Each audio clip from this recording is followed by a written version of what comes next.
అయితే ఇంత పెద్ద వరద ముప్పు ఎప్పుడైనా చూశారు? చూడలేదండి. వరద తగ్గినప్పటికీ వాయుగుండాలు పడుతూనే ఉన్నాయి. ఏపీ పరిస్థితి ఏంటండి?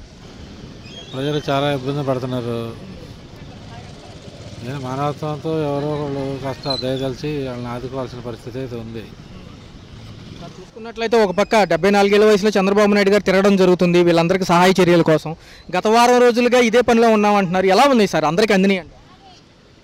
చంద్రబాబు నాయుడు గారి వరకు మాత్రం అద్భుతంగానే పనిచేశాడు. ఆ వయసులో చేయటం ఎవరి వల్ల కాదు, అది ఆయనకి మాత్రమే సాధ్యమైంది. ఖచ్చితంగా ఆ విషయంలో ఆయన తప్ప ఎవరో చేయలేరండి. చూసుకున్నట్లయితే ఒక పక్క పవన్ కళ్యాణ్ గారు ₹1 విరాళం ప్రకటించడం జరిగింది. ఆ అంశం ఎలా? ఇక ఆయన మించిన మనిషి, మానవత్వం ఉన్న మనిషి ఈ లోకంలో లేడు.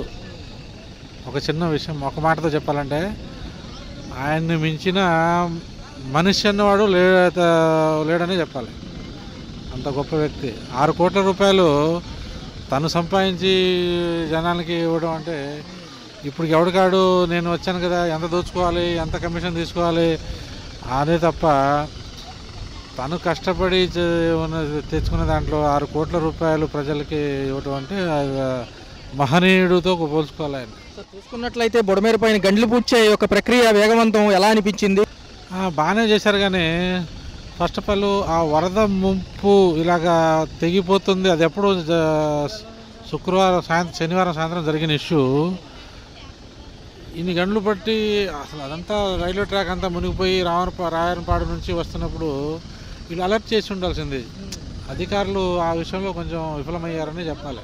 చూసుకున్నట్లయితే ఒక పక్క ఎవరైతే 74 ఏళ్ల వయసులో ఈయనొక్క పనితీరు ఈ యొక్క వరదల్లో ఎలా ఉంది? అద్భుతం గురుగారు, అద్భుతం. అసలు చెప్తున్నాగా ఆయన కాబట్టి ఈ వయసులో ఆయన చేయటం అంటే ఆయన మాత్రమే చేయగలడు. అది మరొక అంశం చూసుకుంటే, ఒకవేళ జగన్మోహన్ రెడ్డి గారు సీఎంగా ఉంటే పరిస్థితి ఏంటంటే? చీ మనం ఊహించుకోకూడదు అసలు ఆ పేరు దరిద్రం. తలుచుకుంటేనే దరిద్రం. అయితే హెలికాప్టర్లో అలా తిరిగి చూసుకొని వెళ్ళిపోయేవాడు. 10 రోజులకో 15 రోజులకో వచ్చి చూసేవాడు. ఇన్ని తెలివితేటలు, ఇన్ని ఎక్కడెక్కడో అనకాపల్లి తుని నుంచి మున్సిపాలిటీలు రావడం, విజయవాడని శుభ్రం చేయడం, ఆ తర్వాత ఇన్ని ఫైర్ ఇంజన్లు పెట్టి ఇల్లు క్లీన్ చేయడం, రోడ్లు క్లీన్ చేయడం, పబ్లిక్కి ఇంత డ్రోన్లు ఉపయోగించి ఇంత టెక్నాలజీ ఆయనకి ఎక్కడిది? సున్నా క్యాండిడేట్.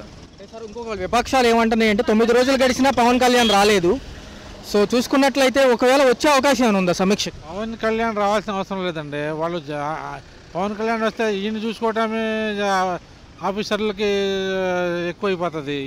ఆ జనాన్ని అంతా వేస్ట్ చేసి, ఆ టైం అంతా వేస్ట్ చేసడం కంటే అధికారులను పూర్వయించి వాళ్ళని సురక్షిత ప్రాంతాలకి పంపించడం వరకే చూడాలి. కానీ పవన్ కళ్యాణ్ రాలేదు, పవన్ కళ్యాణ్ చూడాలంటే ఈ జనాల్లో ఇప్పుడు ఇంత వరదల్లో పవన్ కళ్యాణ్ వచ్చి జనాలను చూడాలా, జనాలను పవన్ కళ్యాణ్ చూడాలా? అండి, నా పేరు విక్రమ్. మేము చంద్రబాబు నాయుడు గారు ఎలా చేశారు? చాలా అంటే చాలా బాగా చేశారండి. ఎందుకంటే 74 ఏళ్ల వయసులో ఆయన అట్లా తిరుగుతున్నాడంటే మాకే ఆశ్చర్యంగా ఉంది. ఎందుకంటే ఈ నేలలో మేము చిన్నప్పటి నుంచి వ్యవసాయం పనులు చేసాం, అన్ని పనులు చేసామండి. మాకే భయంగా ఉంటుంది. ఏది ఈ నెలలో వెళ్ళాలన్నా చేయాలన్నా చాలా భయంగా ఉంటుంది. అక్కడ ఏముంటుందో, ఏం చేస్తాం భయంగా ఉంటుంది. అలాంటిది చాలా అంటే చాలా బాగా వచ్చండి. 6 కోట్లు ఆయన ఆలోచించి ఎవరింట్లో ఎవరు డబ్బులు తీయలేకపోతున్నారండి. అంత మహా అయితే ఇప్పుడు మా దాహతకు మించి ఎక్కువ ఎవరు చేయలేం. వాస్తవం చెప్పాలంటే నేను గట్టిగా చేస్తే ఈ 2 రోజుల నుంచి ఒక 50,000 మొత్తం భోజనాలకి కానీ ఇటుకైనా ఒక 50,000 ఖర్చు పెట్టడానికి ఇదే పోయింది. అట్లా ఆయన తాహతం మించి 6 కోట్లు అంటే అది మామూలు విషయం కాదు. కానీ అది ఆయన అంటే సమీక్షకు రాలేదు ఇవన్నీ అంటున్నారు. కానీ ఆయన మామూలుగా ఫీల్డ్లోకి రాకపోయినా ఆయన గ్రౌండ్ లెవెల్లో ఆయన చేసే వరకు ఆయన చేస్తున్నాడు. 100% ఆయన చేయిందే ఇదంతా ముందుకు వెళ్ళలేం. విపక్షాలు ఏమంటున్నాయి అంటే జగన్మోహన్ రెడ్డి ఉంటే కనుక ఇలాంటి పరిస్థితి వచ్చేది కాదంటారు. ఒకవేళ ఆయన ఉంటే ఎలా చూసారు? ఆయన ఆల్రెడీ చూసాం కదండి. మనం ఒకసారి ఆల్రెడీ ఇంతకు ముందు చూసాము, హెలికాప్టర్లో తిరగడం చూసాము, అవన్నీ చూసాం. కానీ ఎవరో కూడా ఇప్పుడు కూడా కింద గ్రౌండ్ లెవెల్లో దిగింది ఏంటంటే అది చంద్రబాబు నాయుడు గారు దిగాడని మొన్న ఆయన దిగాడు. కానీ లేదంటే ఆయనకి అంత ఇంట్రెస్ట్ ఉండదేమో నాకు తెలిసి. సో ఆయన దిగి చేసంటే మొన్న అయితే అది వేస్ట్ అండి. ఆయన తిరుగుతున్నాడు కానీ జగన్ గారి ప్రభుత్వం అయితే ఫెయిల్ అయిపోయింది దీంట్లో. మరొక అంశం ఏంటంటే చూసుకున్నట్లయితే జగన్మోహన్ రెడ్డి గారు ఇలా అంటూ ప్రతిపక్షాలన్నీ కూడా ఏకిపారేస్తున్నాయి. ఒక పక్క చూసుకుంటే మన ఎవరైతే సీఎం గారు, డిప్యూటీ సీఎం గారు ఉన్నారో ఫీల్డ్కి వచ్చే అవకాశం ఏమైనా ఉందా మరొకసారి? ఆయన ఆల్రెడీ వస్తున్నారండి. వచ్చినా ఏంటంటే వాళ్ళని రానివ్వట్లు. అంటే ఏమవుతుందంటే ఈ ఆయన ఫ్యాన్స్ కానీ లేదంటే వేరే మనమైనా ఇప్పుడు పవన్ కళ్యాణ్ గారు వచ్చారంటే ఏమవుద్ది, మనందరం మనకు తెలిసినా తెలియకపోయినా చూద్దామని వెళ్తాం. అక్కడ ఆయన సహాయక చర్యలో పాల్గొనేదానికన్నా వీళ్ళందరినీ కంట్రోల్ చేయడం ఎక్కువైపోయి అక్కడ అదంతా ప్రాబ్లం అయిపోద్ది. కాబట్టి ఆయన సమీక్ష చేస్తున్నాడు చాలండి. ఇట్లాంటి టయాల్లో ఒకసారి ఆయన పక్కన వెళ్తే మనకు తెలుస్తుంది. ఒకసారి మన అన్నయ్య వైసీపీ నాయకులు ఒకసారి ఆయనతో పాటు వెళ్తే ఆయన ఎలా ఇబ్బంది పడేది వాళ్ళకే తెలుస్తుంది. అనేవాళ్ళని ఒకసారి ఆయనతో పాటు ఒకసారి వెళ్ళమనండి, తెలుస్తుంది. చాలా అండి రామానాయుడు గారు, నిమ్మల రామానాయుడు గారు ఉన్నారు. ఆయన అక్కడ ఉండి ప్రత్యేకంగా ఎవరుంటారండి, అట్లా ఏ మంత్రి ఉన్నారు, ఎవరుంటారు చెప్పండి. కానీ ఆయన అక్కడ ఉండి అలా 64 గంటలేమో శ్రమించి చేయడం అనేది మామూలు విషయం కాదు. అది నాకు చాలా బాగా నచ్చిందండి. ఆయన మామూలుగానే ఫీల్డ్లో ఎప్పుడు ఉండేవాడు. ఎమ్మెల్యేగా ఉన్నప్పుడే పొలంలోకి వెళ్ళి నాట్లు వేయటం చేయటం అన్నీ చేసేవాడు. అలాంటి ఆయన రైతుల కష్టాలు తెలుసు కాబట్టి ఆయన నుంచోనే చేయడం అనేది చాలా బాగుంది. అది అసలు అంతా మనం బాగుస్తానండి. అది అసలు అది పట్టించుకునే మాటే కాదు. అది ఏంటంటే వాళ్ళు కావాలని విమర్శ చేయడం తప్పితే ఏం లేదు. ఇది అవుతుంది కానీ బట్ ఏమవుతుందంటే పైన నుంచి మళ్ళీ వాటర్ వస్తుంది, మళ్ళీ మొదలకు వచ్చేస్తుంది. ఈ రోజు ఆల్రెడీ క్లియర్ అయింది అనుకున్నాం. మేము గత 2 రోజులు ఒక వారం బట్టి తిరుగుతున్నాం. రోజు కొంచెం నిన్న లెవెల్ తగ్గింది అనుకున్నాం. చాలా వరకు టైర్లు కనపడుతున్నాయి, బాగానే ఉంది అనుకున్నాం. ఈ రోజు ఏమైంది, మళ్ళీ వాటర్ పైన వర్షాలు పడి మళ్ళీ మొదలకు వచ్చేసింది. ఇక అది ఆగేది మరి అది ఎప్పుడు అది ప్రకృతితో ఉంటుంది. కానీ అదే ఇట్లా వర్షం ఆగిపోతే కనుక ఒక 4-5 రోజుల్లో మొత్తం క్లియర్ అయిపోద్ది. ఈ వర్షం కనుక ఆకుండా ఉంటే మరి మనం చెప్పలేమండి. అది ప్రకృతి విపత్తి కాబట్టి మనం దాని గురించి చెప్పలేము. ప్రకృతి విరళం అనేది. సో ఇప్పుడు మేము గత స్టార్టింగ్ రోజు నుంచి సోమవారం నుంచి కూడా ఫుడ్ అందించడం కానీ లేదంటే వాటర్ సప్లై చేయడం కానీ అందరికీ చేస్తూ ఉన్నాం. మా తరఫున ఫుడ్ ఒక 100 కేజీలు వెజిటబుల్ రైస్, ఒక 2 ట్రాక్టర్లు వాటర్ బస్తాలు ఇవన్నీ అందిస్తూ ఉన్నాం. కాకపోతే మేము చేసేది మొన్న ఫస్ట్ సోమవారం మంగళవారం బాగా ఉందండి. మనం ఫుడ్ ఇచ్చినందుకు ఓకే. బట్ ఇప్పుడు ఏంటంటే పరిస్థితి అంతా ఫుడ్ వేస్ట్ అవుతుందండి. చాలామంది ఏంటంటే చాలా ఊర్ల నుంచి వస్తున్నారు, అదంతా కూడా ఫుడ్ వేస్ట్ అయిపోతుంది. నేను చెప్పేది ఏంటంటే దూరం నుంచి వచ్చేవాళ్ళు ఫుడ్ ఇప్పుడు ప్రజెంట్ వాళ్ళకి ఫుడ్తో పని లేదు. గవర్నమెంట్ ఇచ్చిన ఫుడ్డే చాలా ఎక్కువైపోతుంది. ఏంటంటే మీరు తర్వాత ఏం చేస్తారంటే వీళ్ళందరూ ఇంటికి వచ్చేస్తారు, అంత వరదంతా అయిపోయి ఇంటికి వస్తారు. ఆ టైంలో మీరు ఏం చేస్తారంటే వాళ్ళకి నిత్యావసర వస్తువుల రూపంలో కానీ లేదంటే వేరే రూపంలో దుప్పట్లను బట్టలను అలా ఇవ్వండి.